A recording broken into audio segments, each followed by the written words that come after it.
there's a bit of Uma red rice. I think it's 2 days lunch left over because this is what our girl Mia eats. So I just picked that up from the You may want to say it is a dog. Yeah. Oh my God. Yeah, otherwise they will think that we are feeding our child leftover rice and eating all the good rice ourselves. So here is the Kurva red rice. This has got about 50% bran. This is the Kalamali full of black rice, which has got 100% bran. This is this is Ilipapu Samba white rice with 100% bran. That's why it looks off-white. It's semi-polished, I think. It's not the unpolished version. This is our idli rice, Ponmani red, which has about 25-30% bran. This is a centered rice. We also love white rice, but this is not 100% polished. It still has a little bit of bran. But because it's a centered rice, we have it white because the aroma is comes out when it is mostly polished. And it's occasional. And it is an occasional rice, and which we. This is Uma, which is a red rice, about 40% bran. This is Chiteni, a new rice I'm getting from the farmer, which is one of my favorites, which would have about 50%. Maybe it's more like 60%, even though she was saying it's 50%. This is the pori made from the Mapule Samba red rice, the puffed rice. So it can be had as a snack. Again, it has bran, as you can see. It's not entirely white. Yeah, it's got its bran because it's roasted in the paddy. And this is poha, aval made from the black rice, similar to the Kalamali fulo. So, but this is from Karupakauni. Karupakauni is another black rice from Tamil Nadu. So this is another aval from the Mapule Samba rice, if I'm right. Yes. So it's a thick Mapule Samba aval. So this is from our pantry. Of course, we do have a couple of white rices. We have Mullan Kaima. We have maybe Mullan Kaima or Gandhakashali. I think this was Gandhakashali. Yeah, did I say it was Gandhakashali? The centered rice. Yeah. So this is what we call the rainbow of rice.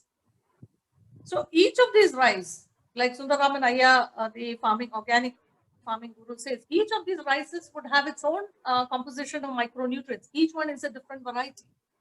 All these are grown organically without chemicals, and it is mostly from rice growing areas. So Okay, I don't know what he did. Hello, you are muted now. Guys, one sec.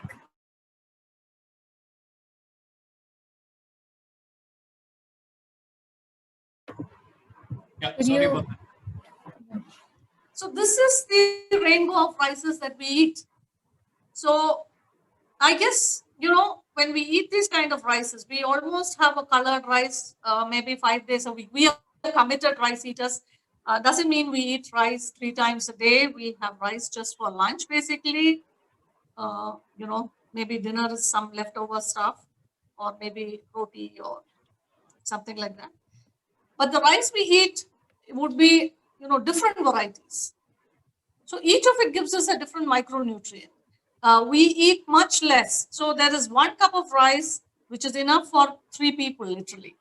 So there is, for the 2 of us, Mia, our dog, has it. And there's sometimes, that's why there's some leftover sometimes. So, which is what, it satiates us because of the bran, because of the fiber.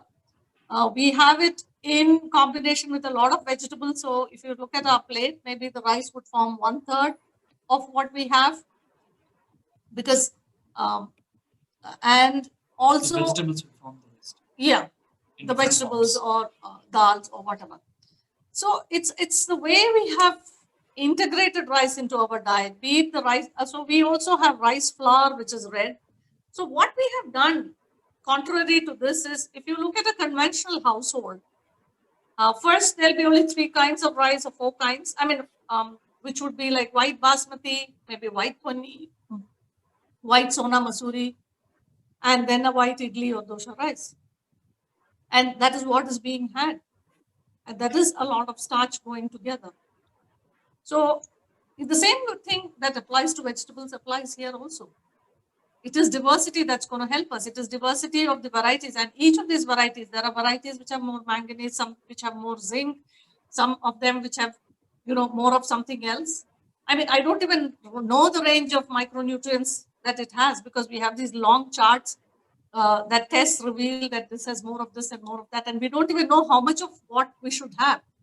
That's the interesting part because when it comes to food, we really don't know the whole of it. So even what we are telling you today or what we are saying today is what we know. Maybe we are not completely right. Right. We might be off the mark. Yeah.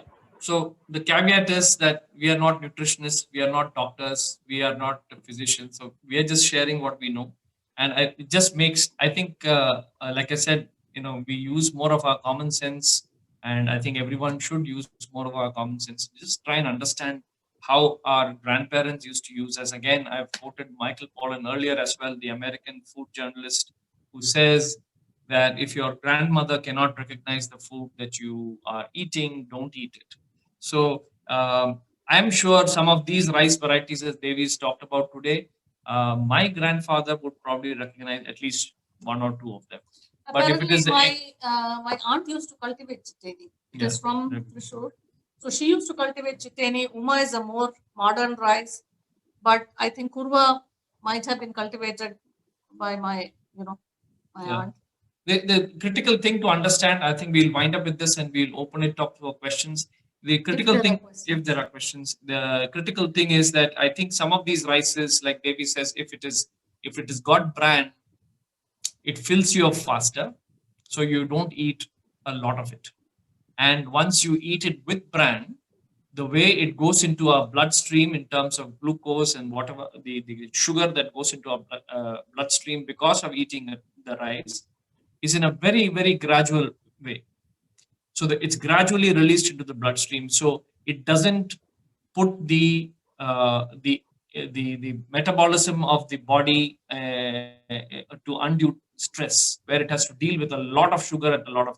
So if you're eating pure white sugar, white rice, like you would eat sugar, white rice, white polished rice is almost equivalent to white sugar.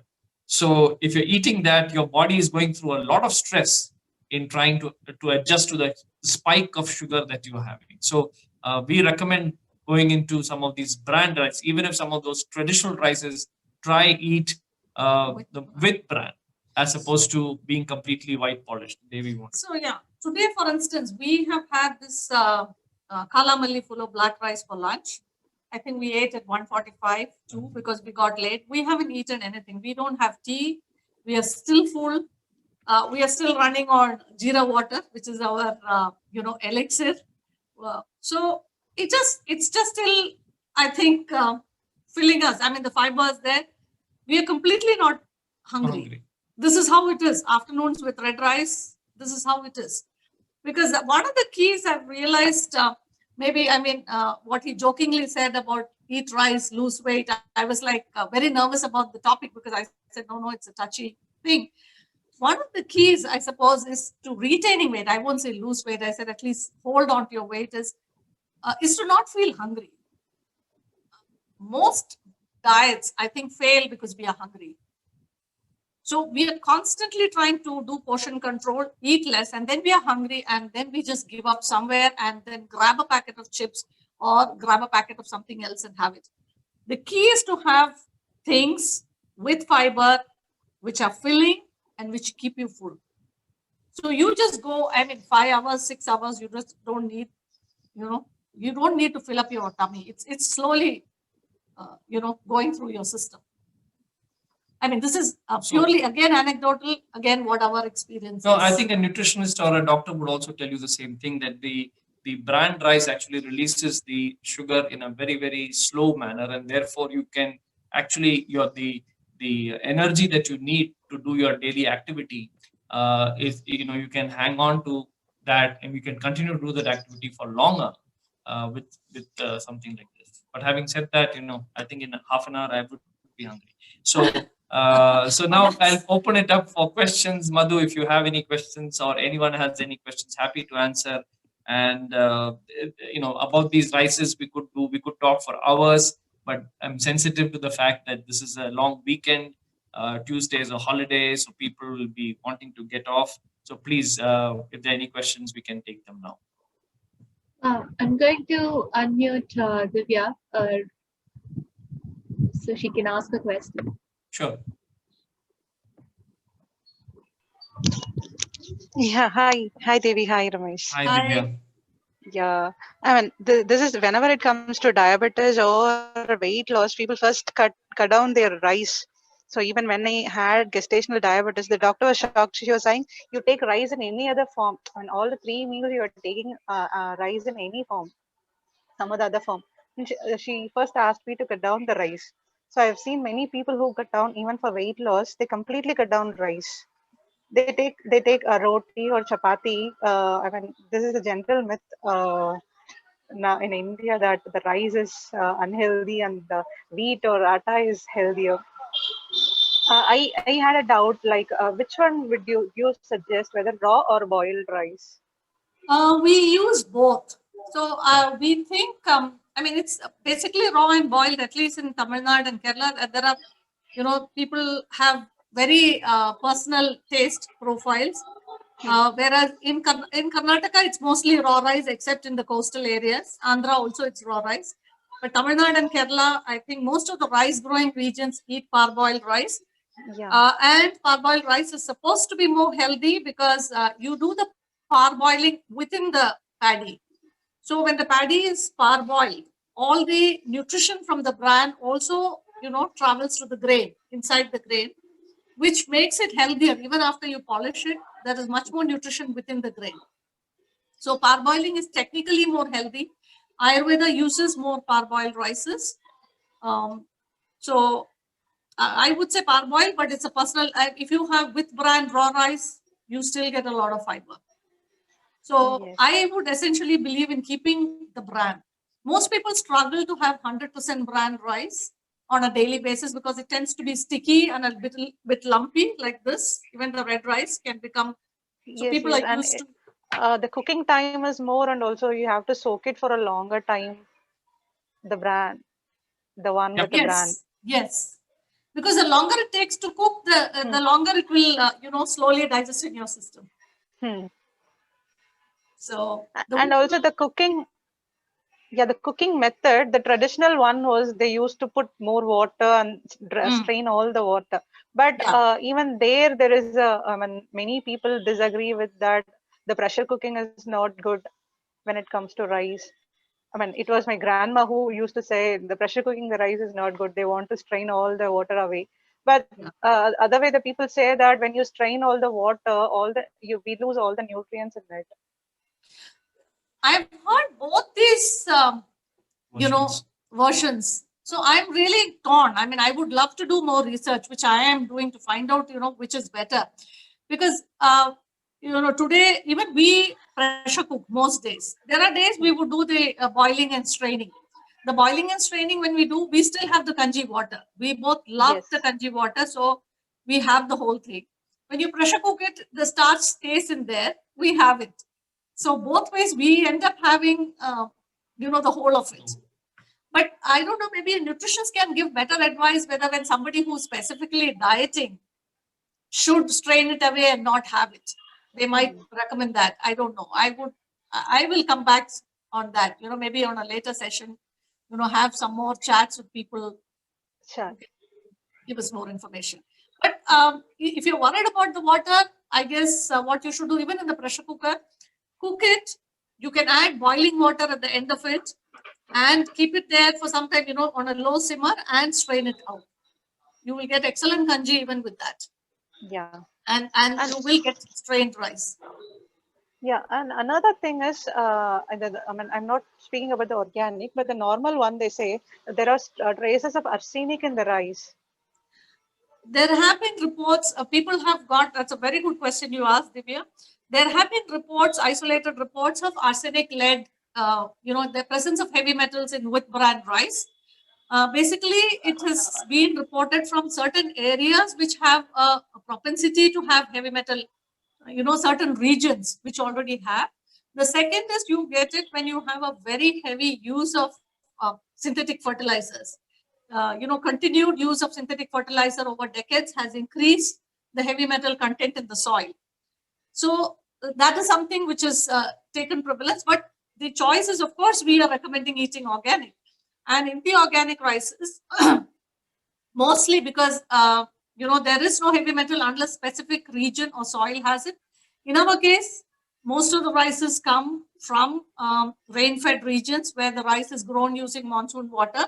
We have tested at least, I think, 3 or 4 varieties of the rices that we have, and they are completely free of heavy metals and, of course, pesticide residues. So it has been tested because people raised this query with us. We did do sample testing of rices. So we know that it is there, but the problem is there with bran rices. But I don't know whether the heavy metal traces end with being in the bran, and whether polishing it actually takes away the heavy metal completely or not is again a debatable point, even in chemically grown rice, because that has much bigger problems. Heavy metals, pesticide residues versus full starch. So We can't control the water. Right. Even Yeah, the but, water can be contaminated too. Correct. yes, that can happen. But to some extent, see, when in organic farming, you're not adding anything. So you're not adding the pesticide load. So Thanks, Divya, for that question. For those who are watching, Divya is our partner in Bangalore. And Madhu, if you can show that slide that we usually show. If any of you watching this is in Bangalore, please do watch. Please do get in touch with Divya at Bangalore South. North. I'm sorry, and we have. I'm not sure if Anshu is here, but he represents our listing in Bangalore South. We obviously are in Kochi and Coimbatore, so feel free to reach out to those. So that was the commercial break. So feel free to log on to biobasics.org. Look at all these rices. All these rices will reach you in 3 to 4 days, along with recipes online. And or you can order from Divya and Anshu, and that will also reach or Kochi as well and Coimbatore as well. So Madhu, any other questions that that we need to take? Yeah, one sec. I'm going to stop sharing the screen. We have a question here. I believe from someone who grows rice and is wondering, many of the mills like to polish rice to an extent where it is so shiny, because that's what they say consumers like, and that's what people take. So they are asking, is there any place where are there mills where they reduce the polishing, and how is it done is their question. So there are small mills which do accommodate this. I think it is like finding your organic supplier. So you do research, you find a trustworthy organic supplier. Similarly, rice growers, one of the keys to growing rice organically is to also find a neighborhood mill who will do it, process it the way you want to. So there are the very small mills which cannot do this grading very accurately, like the percentage of bran, but they can approximately tell you that this would come to about 40%, 50%. So it is a couple of trials. You do a trial, you see how much of the bran is left, you do the full unpolished. So you may end up paying more for the milling process, because the big mills, the full polishing, it's a very mechanical process. But having said that, they don't do small lots. But if you say fully polishing, it's much easier for the mill. So they might charge you less for it. And they get the bran out of it. Yeah, and they keep the bran. Here you keep the bran. So you have to work with the miller. Maybe initially you end up paying more till you build a relationship with the miller, and then figure it out. So if you are taking the effort of growing rice, I have a lot of respect for rice growers. You have enormous patience. You have enormous perseverance. I think you can extend it to finding your own miller too. And you will be able to do it, definitely. They have a follow-up question. Is there anyone who can guide to make small sizes of such milling machines? You will have to find in your own neighborhood. It's not like there is a site to small mills. You will have to figure out small mills in your area. We have a question. The state you are in, the geography you are in, and things like that. See, we know, which wherever we work with the farmers, what the mills are. See, people are struggling. It's a struggle. I mean, it's the farmers who have to kind of, tell the miller, look, I want it this way. Insist, work with him. Yeah, Or I would suggest that do give us a call. Maybe Devi is in touch with several of these bills attached to some of our organic farmers, and probably they can help. So only in the southern yeah, states. only in southern states. I suppose this is from south, so we can do that. Yeah, maybe write us or give us a call. We'll leave our contact information. Yeah, happy to Maybe. help. Yeah. We have another question from the Facebook. Is Kuruva a brand rice? I think they're asking how much brand Kuruva has or like. The is that- Kuruva that we have usually comes with 50% brand. It had about 65, but 65 is not something which everybody is able to manage. So now we have settled for 50, which works for most people. And when We when she says that, it means that it becomes a little bit for people who are used to white rice or Soft. softer rice. With the brand increases, it's difficult to enjoy that as much. But I personally feel it's a matter of getting used to. Remember, I just would like to say this, that all my adult life, not adult, or right from childhood till I was 44 or whatever, I Anyway, till 44 or so, till I found some of these rices, I have been eating white rice. So, and it's only for the past 7-8 years that I've been eating these colored rices, if you can call it that, and the brand rices. And it took a while for me to get used to it. But if you're patient, if you are able to kind of go through that and really be open-minded about it, you will get your taste buds and your the way you enjoy food will automatically change and adapt to it. Trust me, trust yourself, and try it out. typically, like a spouse, I'd like to correct him. We started eating with brand rices when we went organic with the brown rices, Okay, there we go. which was 15 So maybe years back. so maybe 15 years. Okay. Anything more? That's all for the questions. Cool. So thank you everybody for joining us. I hope this has been useful. Do send in your questions if you have. You can reach us on our Facebook handle, which is @BiobasicsIn. We are also on Instagram at @BiobasicsIn. We have a YouTube channel as well. So reach out to us. We'll be happy to respond to any of your questions. And nice talking to all of you. Although it's been just largely one way, but hopefully we'll have more interactive sessions in the future. But like I said, the rice thing is not just a half an hour session. We could actually do 2 days, 3 days talking about this and really getting into the details of it. But anyway, hope you've enjoyed it. Hope you've gained from this, and wish you a very happy Republic Day next Tuesday. And so we sign off from here. This is Ramesh and Devi signing off on behalf of BioBasics, and Madhu, the boss, is signing off as the host of the show. Thank you. Okay. By any follow-up questions about rice, you can ping us, like I said, on our social media handles or our email or on WhatsApp numbers. We're constantly addressing queries from people on how to choose rices, how to cook rices. We do send instructions on how to cook rices. For every packet of rice that you get, you will get it with a cooking instruction. But people do come to us regularly, and we have recommendations for whatever your requirement is. Oh, last question. We have a quick question before we leave. Someone wants to know how is Govindabhog in terms of nutrition? Govindabhog, I don't offhand remember, but Govindabhog brown is considered to be quite nutritious. I don't know how much of the nutrition is left in the white, but I'm told that even then it is good. Of course, when it comes to taste, it's out there on top of the charts. But it is, the brown Govindabhog is quite nutritious. But generally, brown Govindabhog doesn't move as quickly as we would like it to, as most people go for the white.